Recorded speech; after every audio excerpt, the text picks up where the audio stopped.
발치 후 즉시 임플란트를 심을 수 있다라고 하셨는데요. 모든 케이스에 다 적용이 되는 것 같지는 않습니다. 하지만 이 기존의 임플란트 식립 방법과 비교해서 좀 어떤 차이점이 있을까요? 우선은 환자분들이 느끼는 것은 네. 발치 시기부터 임플란트 보철물이 완성되는 시기까지 기간이 절반으로 줄어든다는 것입니다.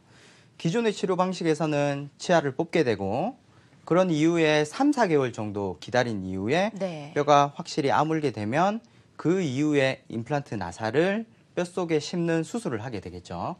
그렇게 되면 또 3, 4개월 정도의 시간이 필요하기 때문에 환자분들은 치료가 종료되기까지 6에서 7개월 정도 시간이 걸린다고 생각을 하게 됩니다.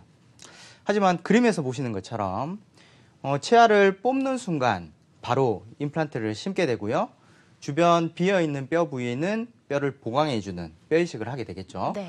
그런 이후에 수술을 마치게 되기 때문에 이 과정에서는 뼈가 회복되는 동시에 임플란트가 치아와 뼈와 결합이 되게 됩니다.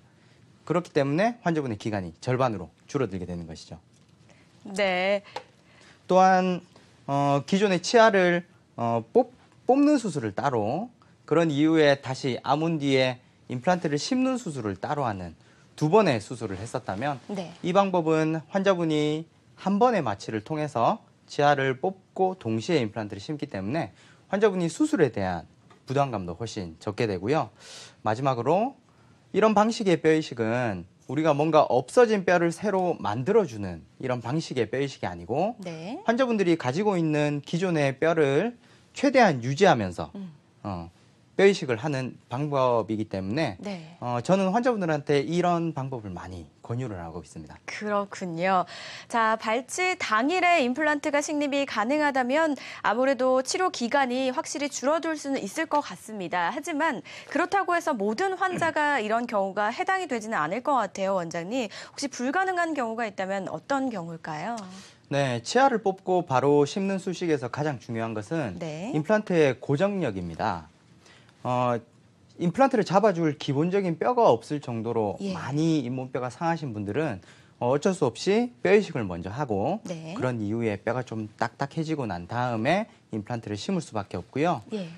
가능하다면 이런 발치 후 즉시 식립을 해주는 것이 개인적으로는, 그리고 의사의 소견으로는 환자분한테 더 유리하다고 생각을 하고 있습니다. 그렇군요.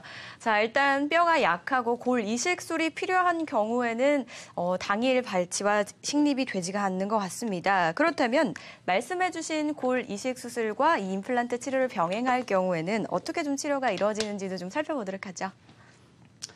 임플란트 치료에서 네. 그 임플란트를 잡아줄 수 있는 뼈가 상당히 중요한데요. 우선은 임플란트를 잡아줄 수 있는 충분한 길이의 뼈가 필요합니다.